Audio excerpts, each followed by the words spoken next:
Hi, everybody. All right, well, it's 1 o'clock. Why don't we get started? And as people join, that's fine. Jenny is here again today for our second installment of a town hall meeting. We're trying to make sure that as we move through our response to COVID and as we move towards a fall semester, that people have a forum where, it's kind of an open forum where people can ask questions and seek clarification on anything that's of interest or pertains to our work. I can see from the list here that almost everybody is part of the advancement team, and I think we do make University Update part of our weekly meetings, but certainly happy to take this opportunity to address any topics as they come up. If you have any questions, you can send them directly to Jenny through the private chat function, or you can just ask a question. And with that, I think I'll just open it up to the floor to see what is on people's minds, and hopefully I can be of some help or service in this meeting. Thanks, Kyle. I just wanted to add that this is also being broadcast live on YouTube. We have implemented some security measures to ensure that we'll keep anybody who's not supposed to be in out. So after 10 minutes at 1:10, we'll be locking the meeting, but anybody can still view it on YouTube after that point if they end up being late. So please help me get the word out about that. You bet. Okay, thank you. And then we have a couple of questions to start with, Kyle. The first is, what can we do to further help with enrollment? Well, that's a great question. Well,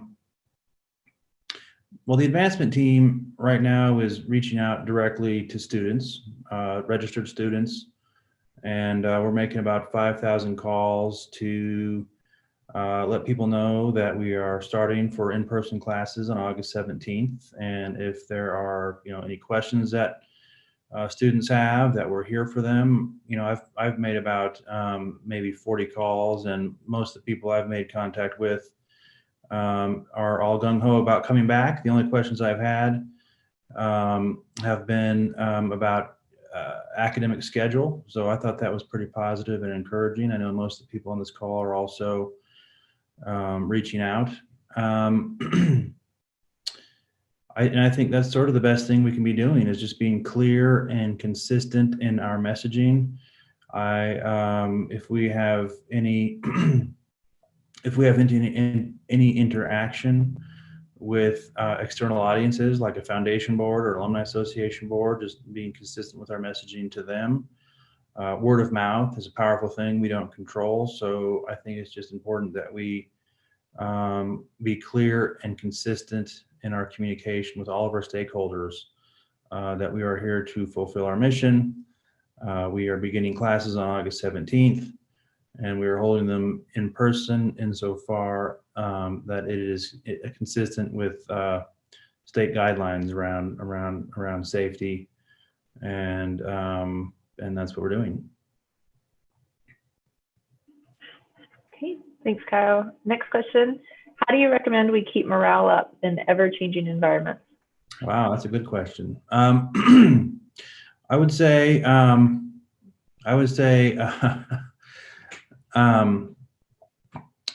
think there are two things. I mean, everyone's life has different components, right? And your work is an important part of that life. And if there's things that you can do to stay focused on your job and add value and make contributions in the workplace, I think that's a way to sort of make sure that your morale is staying up and positive. And then it's also important to remain connected to your family, to your friends, to those things that give you energy in life outside of work, and focus on the things you can control. There's so much about this that is out of our control. In fact, almost everything about this is out of our control. So I would give the same advice to this group as I would anyway, and that is, focus on the things you can control, and focus on those things that give you sort of energy, vibrancy, and a reason to wake up every day. And that's what I would encourage you all to do, is stay focused on your job, but also remain connected with your family and friends and those things that give you energy outside of the workspace. Okay. Thanks, Kyle. Next question. Are we planning on regular university activities in the fall beyond classes, i.e. football games, welcome back, orange and black, etc.? We are on the schedule for fall football. I think that Pauline, and for that matter, the conferences are an almost daily conversation about how best to do that. Different schools are taking slightly different approach. I know that ISU is planning on holding its games, but doing so in a way that is, consistent with safety measures recommended by the state of Idaho. I know that homecoming is on the schedule it's on the schedule to happen. I think some summer activities like summer camps have been changed or canceled, but in the fall, I think we're all hopeful that those activities on the calendar proceed. And yeah, that's. Thanks, Kyle. Can you talk to us about face coverings and how we can feel empowered to keep ourselves safe? So two parts to that. One is that obviously the state has reached stage 4 in terms of its reopening plan, which triggers the Idaho State University stage 4, roaring back plan. I think, for this group, most of whom is part of the advancement team, it's a small team, and we are returning to where we were before the shelter in place. And that position is basically, if you feel more comfortable working from home at this time, that is perfectly 100% acceptable. If your preference is to return to the office, that is also acceptable. And while we're in the office, we'll be practicing, sort of safe space protocol, which is the distancing and that sort of thing. You all saw the video coming from Kevin last week, where face coverings will be part of our experience while returning to the workplace for the foreseeable future. And I think common sense goes a long ways here, and doing all the things that we have been hearing about incessantly since this first broke out. So I think, I think you got to defer to your own sense of safety and preference for the near term in terms of how you approach the workplace. Thanks, Kyle. So you touched on this, so maybe you could just elaborate for us. When should someone in their 50s with some health concerns plan on being back in the office full time? I don't know that I can answer that. I know that right now, for the foreseeable future, we're taking a position of sort of personal preference. I would imagine that as things progress, there will be some guidance coming from the state and the university about what the expectation is for coming back to the office. I think for now and for the foreseeable future, again, I would say if someone is feeling vulnerable from a health standpoint, then we have the option of working from home, and that will be how we approach this for the near term, for the foreseeable future. Okay, great, thanks, Kyle. Next question, given the current client, what is your and admin council's most difficult problem/question right now, and how can we help? That's a really good question. My view, and I'm not sure if this is 100% shared, but my view is that it's critically important for all of us to remain focused on fulfilling a mission. We have a job to do. Idaho State has a mission to fulfill. There are lots of activities and functions that go into that. And, just because our circumstances change doesn't mean we don't have to sort of follow through on what it is we're trying to accomplish. Fundamentally, we are and always will be a university, a student-centric university, a critical component to the Pocatello community and to the Idaho community more broadly. And this pandemic and some of the civil unrest that we have been experiencing are very real things that have very real human impacts. They can also be extremely distracting and probably for very good reasons. But nonetheless, we have young men and women who are coming to this campus for an education, to improve their lives, to gain credentials. And, the people on this call and the Idaho State University community more broadly are the ones who are, helping those kids get across the finish line. So how do you remain focused on mission and stay on task, I think is the biggest challenge that we're all facing, not just the admin council, but for everybody. And I'll go back to where I started, and that is, focus on the things that are in your control. Focus on the things that you can do in your daily life, both personally and professionally, to make a contribution and to help us fulfill our mission. Next question.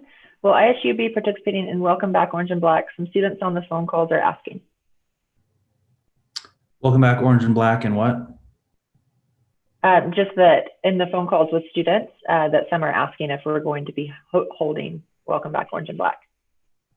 Is Welcome Back Orange and Black the same thing as the Giving Day?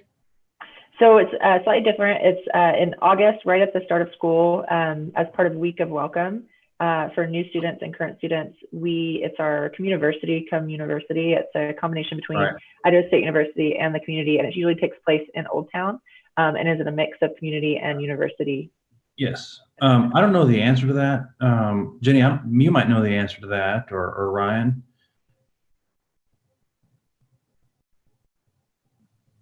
The last I heard was there's still plans being made, but I don't know if it's a guaranteed go or not. Do you know, Jenny? Have you? No, that's the same. I know that they are at this point planning on it, but that of course is not a guarantee. I'll check with Stuart right now as well. And I apologize, but I'm a little bit ignorant of this particular event. But is this one that is an ISU event, or is this a community event? It's mostly done by Old Town, but it's to welcome ISU students and kind of highlight some of the businesses and other services that the community has. All right.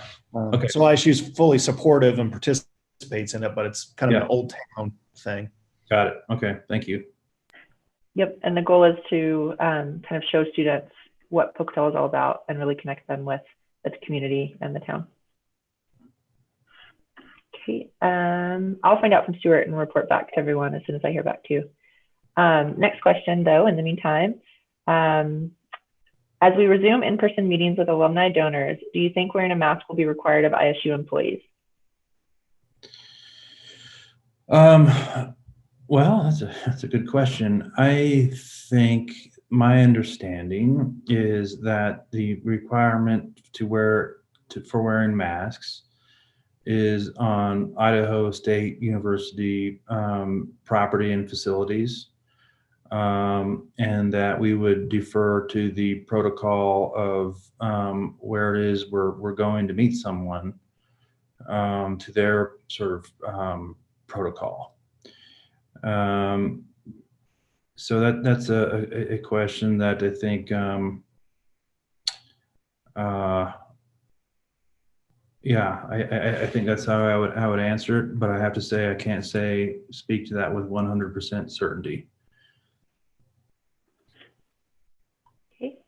Kyle. Next question. How are the meetings with the deans and other unit heads about the advancement reorganization relaunch going? They're going well. We have made it through about 2/3 or 3/4 of them. I think generally speaking, the deans are supportive. We are still on track for a July launch of the organization.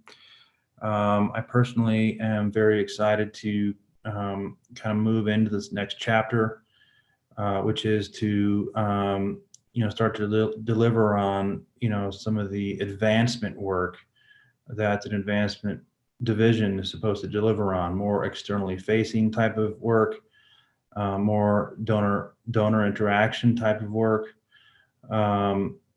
This past 6 months, we've been focused on organizational assessment and organizational design and organizational launch.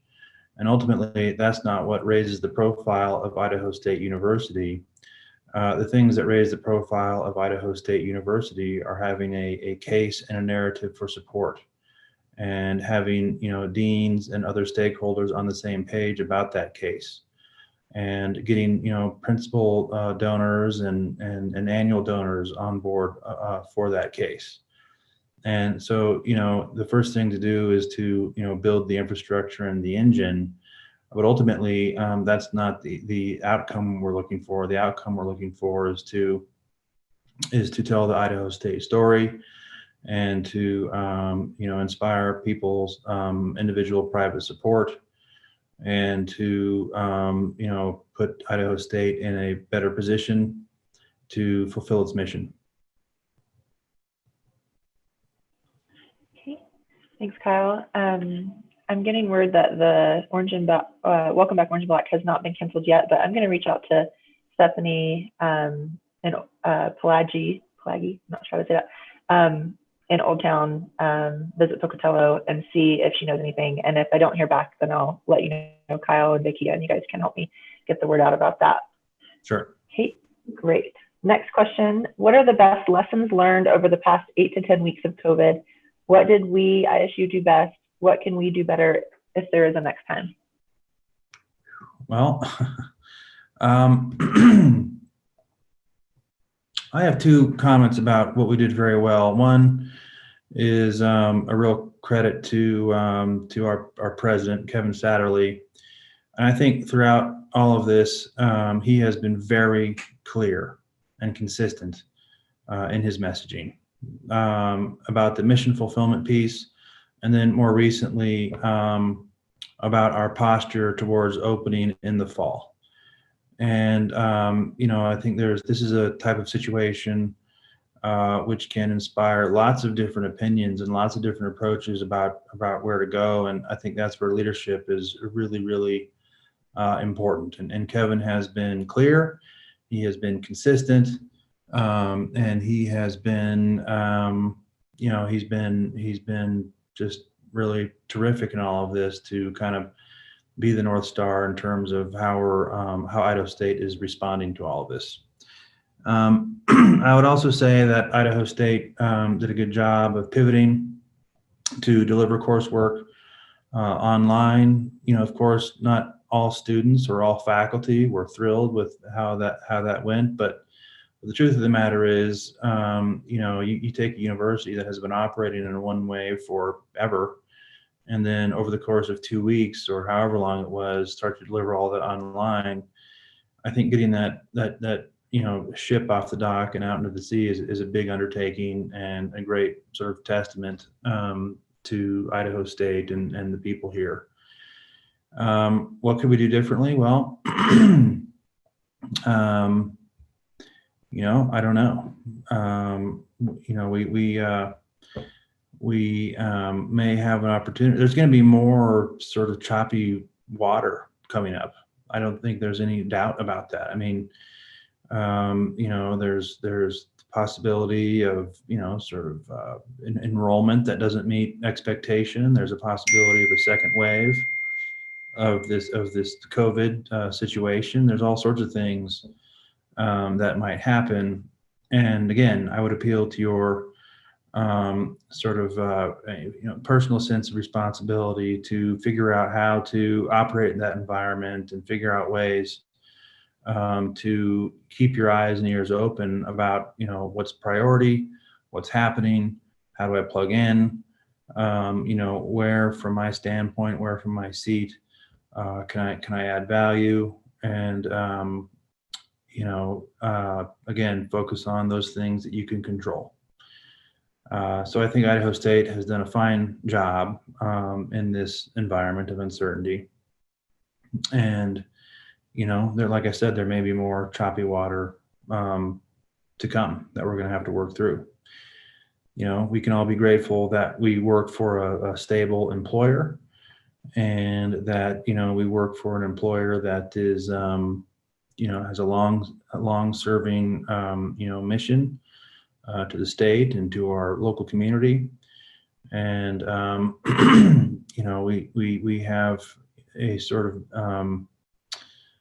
a luxury, frankly, that many people who are in the same water don't have. There's a lot of people out there who've been, their businesses have been shutting down, and they can't operate at all, and that sort of thing. So I think, I just like to keep that in mind as we wake up every day and help this university, fulfill its mission, that we do have some buffer from some of the most dramatic effects of this pandemic and economic situation. So we have that to be thankful for.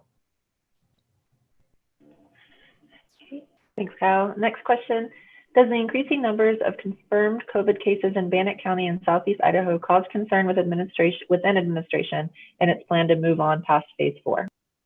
Well, of course. I think that's been the worry all along, is that you have a situation that your public health infrastructure can't deal with. But that's something that is obviously being monitored every single minute of every day. And, there are, I think a good thing is that, we have a little bit more experience as a nation, as a world, and as a state, than we had 3 months ago. And, I'm not an epidemiologist or a public health expert, and, but I'm not going to be the one who comes up with the plan for how Idaho State responds to this. But we do have good people at our university who do fill those roles, and yeah, of course it's a worry. But it's monitored every single day, and there are contingency plans and contingency sort of forums in which contingency decisions are made, and we are going to work through this uncertainty, and things will be fine. Follow-up question to that. Can you speak to whether or not Admin Council and EOC will go with the governor's request, or, sorry, I'm trying to figure out what that word is. Go with the governor's request or deviate depending on the actual situation? What is the governor's request? A version of this question came up in a previous town hall. I think this person can clarify if not, but I think it just means if cases explode and the governor doesn't pull back a phase, will the university fall in line with the governor, or will we go our own way? I mean, I don't know the answer to that question. My sense is that Idaho State University, being a state agency, is going to be operate in pretty close concert with the governor. I mean, it's a hypothetical situation that I'm not sure exactly how Idaho State would respond, but we've been pretty close lockstep with the State House throughout this whole ordeal, and I wouldn't expect that to really change. Okay. Next question. Can you speak more directly to the advancement team of what we did well and what we could have improved on during this challenge? Well,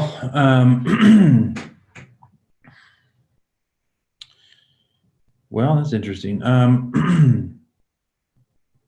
I think we've done a good job of focusing on some kind of back office tasks that needed to be handled during this time. There were a number of, sort of policy / operational / sort of organizational things that a number of people on the team were very deeply involved with, and so I think we continued to make progress on this organizational relaunch. So I think that's a positive. I'm pleased that we've been able to pivot and provide support to the Office of Admissions as we are looking towards fall enrollment. In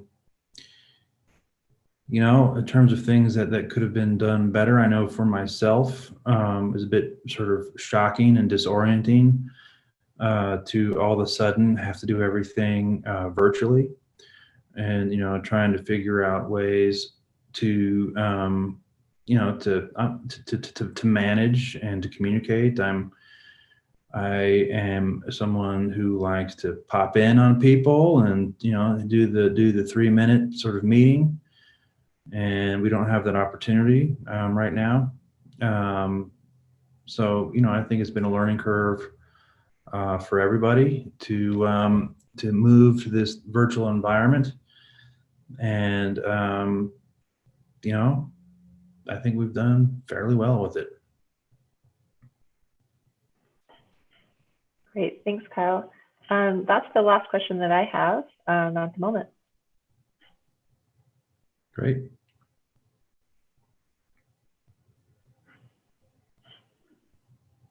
Okay. I think that might be it, Kyle. Thank you so much. I'll turn it over to you for the conclusion.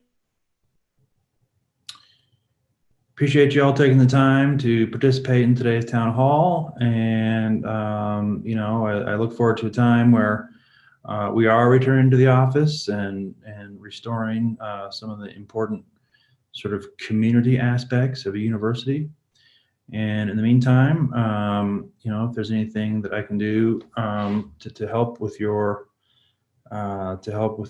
experience working from home, please let me know, and I will look forward to our next conversation.